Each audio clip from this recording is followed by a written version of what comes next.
విద్య ఎవరికి రావాలనుకుంటారంటే డబ్బులు ఉన్నోళ్ళకే రావాలి, పేదోనికి డబ్బులు రావద్దు. ఒక పద్ధతి ప్రకారం ప్రభుత్వము, మన ప్రొఫెసర్ తిరుమల గారికి తెలుసు, education for masses, education for classes. డబ్బులు లేని కోటి, డబ్బు లేని కోటి. పబ్లిక్ స్కూల్ గవర్నమెంట్ పెట్టింది, హైదరాబాద్ పబ్లిక్ స్కూల్ మిత్రులు ఇక్కడ కూర్చున్నారు, అది డబ్బులు ఉన్న వాళ్ళ కోసమే ప్రభుత్వం పెట్టిందే ఒకప్పుడు.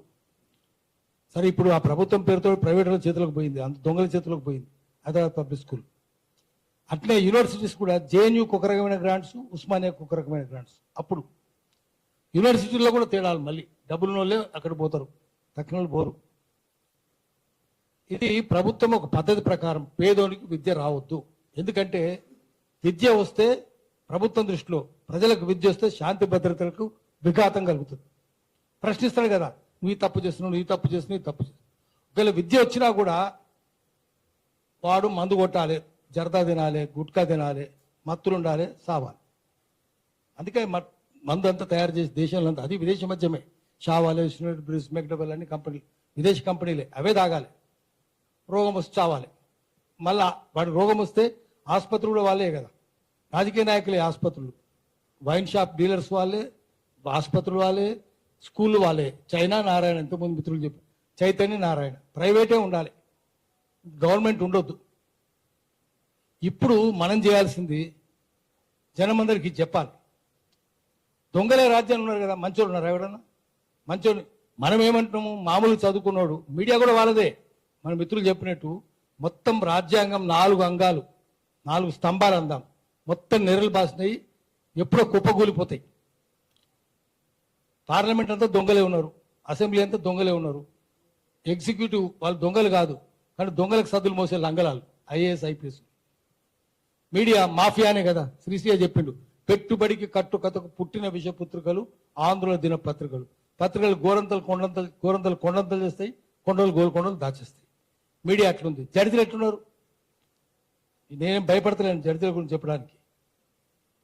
కంటెంప్ట్ అందరిని తిట్టవచ్చు కానీ మీరు జడ్జిలు ఏమనవుతుంది, అట్లా ఉంది చట్టం.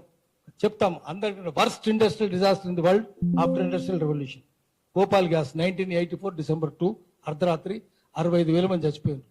మళ్ళా ఆ తర్వాత ఏమైంది, 1 year లో 1.5 lakh చచ్చిపోయారు.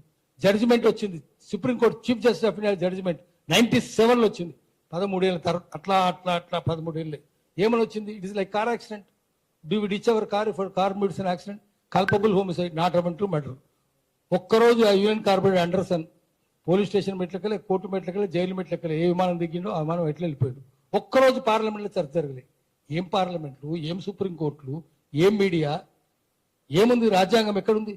అందుకనే పేదోనికి చదువు రాదు, పేదోనికి చదువు కలిగించనియరు. అందుకనే పద్ధతి ప్రకారం ప్రభుత్వాలు పేదోనికి చదువు రాకుండా. ఇప్పుడు ఎంత వచ్చింది బడ్జెట్? ఎంత?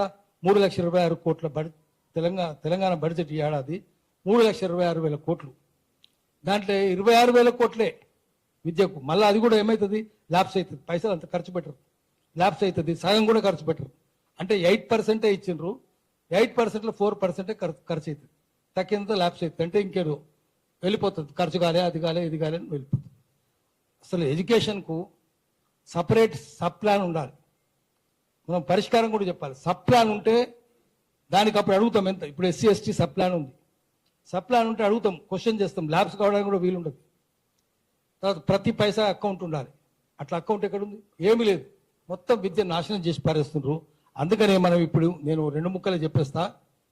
మళ్ళీ అందరికి విద్య రావాలంటే ఆ నిజాం మంచోడు అంటే నిజాంకి వచ్చింది అంటకుండా దరిద్రంగా తయారైంది. విద్య వైద్యం, వైద్య విద్య ఎవరి చేతుల్లో ఉన్నాయి? హాస్పిటల్ అన్నీ ఆ దొంగల చేతుల్లో ఉన్నాయి.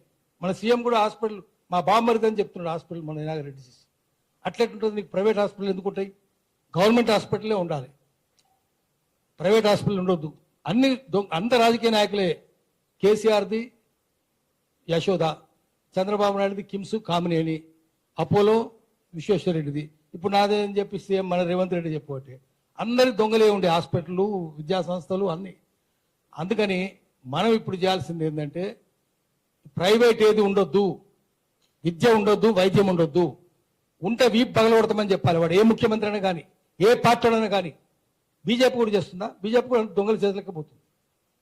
దానికోసం మనం చేయాల్సింది ఏంటంటే ఆ రోజు విద్య రాకుండా చేస్తే, సావిత్రిబాయి పూలే ఎవరు రావద్దు చదువుకోవద్దంటే ముందు ఆమె బ్రాహ్మణ స్త్రీలకే చెప్పింది, వాళ్ళని పెండగొట్టి పియ్యగొట్టి రాళ్ళు కొట్టి చంప చూస్తే కూడా చదువు చెప్పింది సావిత్రిబాయి పూలే, జ్యోతిరావు పూలే ఇద్దరు చెప్పిండ్రు.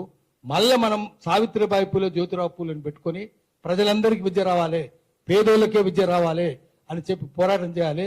దానికోసం మీకు మా సోకరా ఉంది, మా కృష్ణలత ఉన్నది, మా అమ్మాయి, ఇట్లా మీలను ముందు పెట్టుకుందాం. వాళ్ళు పెట్టుకొని విద్య చదువు, ఎందుకంటే చదువు వస్తేనే అధికారం రావాలంటే మొట్టమొదట సావిత్రిబాయి పూలే చెప్పింది కూడా ఏంటంటే రాజ్యాధికారం రావాలి. అంబేద్కర్ అన్నాడు పొలిటికల్ పవర్ ఇస్ మాస్టర్ కి అన్నాడు. ఆ మాస్టర్ కి ఎట్లా వస్తుంది? ఫస్ట్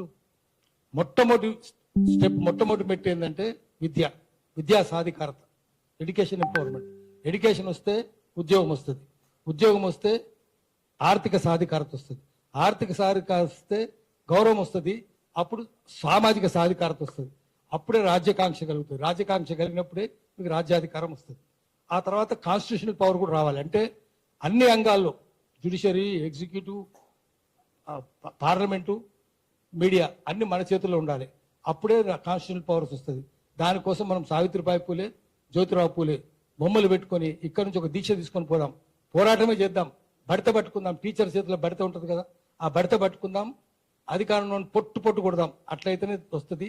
దానికోసం ఇన్ని వేల, మొత్తం 39,000 బడులుంటే ప్రభుత్వ పాఠశాలలు, అవి ఇప్పుడు 27,000 వచ్చినాయి. మళ్ళీ 23,000-24,000 మూసేస్తారు, 3,000 మిగులుతాయి. ఎట్లా మరి? ఏమవుతారు? పిల్లలంతా ఏమవుతారు? ఆగమవుతారు కదా. ఇంత అన్యాయం చేసే హక్కు మీకు ఎవరిచ్చారు? మీరు చెప్పిరా? మీ కాన్స్టిట్యూషన్లో, మీ మేనిఫెస్టోలో పెట్టినరా? మీ మేనిఫెస్టోలో ఏం చెప్పారు? మీరు ఏం చేస్తున్నారు? అందుకని మేనిఫెస్టోను అమలు చేయకపోతే కూడా వాడు అధికారం తప్పుకోవాలి. అట్లా చట్టం ఒకటి తయారు చేయాలి.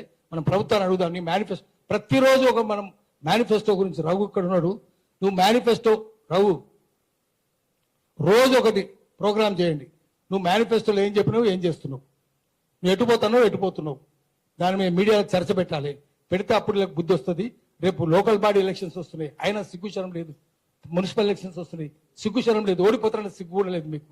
అందుకనే అందరు కలిసి ఉన్నారు, అన్ని పార్టీలు కాదు. ఎవడిపోయినా మన చేతిలో ఏముంటుంది? అంత మనమే కదా, అందరు దొంగలే, అన్ని పార్టీలో దొంగలే. అందుకని అన్ని పార్టీలను కట్టగట్టి మూసినది మురుక్కాలే తొక్కాలి. అప్పుడు ప్రజల పార్టీ వస్తుంది. ఆ ప్రజల పార్టీ ద్వారా మాత్రమే. కాక్రోచ్ అన్నాం కదా, ఆ కాక్రోచ్కి ఒక ఎగ్జాంపుల్ చెప్పి ఆపేస్తా. కాక్రోచ్ అనే దానికి ఎంత జ్ఞానం జడ్జి ఎందుకు చెప్పిండో పిచ్చోడు. కానీ కాక్రోచ్ ఏంటంటే మొజాయిక్ ఐసైట్ అంటారు. అంటే ఒక్కొక్క యాంటెనా, ఒక్కొక్క మీసం ఉంటుంది కదా, ఒక్కొక్కటి ఒక అంగామని చూస్తుంది. ఒకటి మీ ఎడమ చేయి చూస్తుంది, ఒకటి కుడి చేయి చూస్తుంది, ఒకటి ముక్కు చూస్తుంది, కన్ను చూస్తుంది.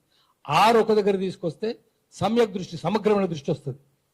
అప్పుడు ఆ కాక్రోచ్ పార్టీ పెట్టిండ్రు. కానీ సమ్యక్ దృష్టి అయితే రావాలి. మనము కాక్రోచ్ పార్టీ కాదు, కానీ ఒక సమగ్రమైన పార్టీ పెట్టాలి. నేను పృథ్వీరాజు ఇక్కడ అందరూ చెప్పేది ఏంటంటే ప్రజల పార్టీ పెట్టండి. ఇవన్నీ దొంగల పార్టీలు ఉన్నాయి. దేశంలో డెమోక్రసీ లేదు, అది ఒప్పుకోవాలి. మనం డెమోక్రసీ అని నా మిత్రుడు అంటాడు, నా శత్రువు అంటాడు. నా శత్రువు డెమోక్రసీ అంటే రూల్ బై పీపుల్, ప్రజల పరిపాలన. నా మిత్రుడు కనుక అంటే నా శత్రువు అంటే వాడు బద్మాష్ గాడు, మిత్రుడు అంటే బేకూఫ్ గాడు. ఈ రెండు లేవు. క్లెప్టోక్రసీ ఉంది. క్లెప్టోక్రసీ అంటే rule by thieves, political science, దొంగల రాజ్యం ఉంది. చోరతంత్రం ఉంది. చోరతంత్రం నుంచి ప్రజాతంత్రం దగ్గర పోవాలంటే, అటువైపు పోవాలంటే ఒక కొత్త రాజకీయ సంస్కృతి రావాలి, రాజకీయ పార్టీ రావాలి. అప్పుడే దేశం బాగుపడుతుంది. దానికోసం ఇక్కడ నుంచి తీర్మానం, నెక్స్ట్ పోదాం, ఏం చేద్దామనేది చూడాలి. అందరం ముందుకు వచ్చి ఒక దగ్గరికి వచ్చి ప్రజాస్వామిక విలువలు, ప్రజాస్వామిక సంస్కృతి కాపాడుకోవడానికి. లేదు, అది లేవు. ప్రజాస్వామిక సంస్కృతి దేశంలో, అమెరికాలో కూడా లేదు. అది గ్రేటెస్ట్ డెమోక్రసీ అట, ఇండియా లార్జెస్ట్ డెమోక్రసీ. అక్కడ ఉంది కార్పొరేటోక్రసీ. ఎగ్జాన్ కంపెనీ, జిరాన్ company, Ford Pinto company, Enron company, ఆ దొంగలది. ఇక్కడ కూడా అదే దొంగలది, ఆ దొంగలే. వాళ్ళ చెప్పు చేతులు ఉన్న మన రాజకీయ నాయకులు. కాబట్టి విద్య, వైద్యం బాగుపడాలంటే మళ్ళా ప్రజాతంత్రం తీసుకొని రావాలి, చోరతంత్రం తరిమేయాలి.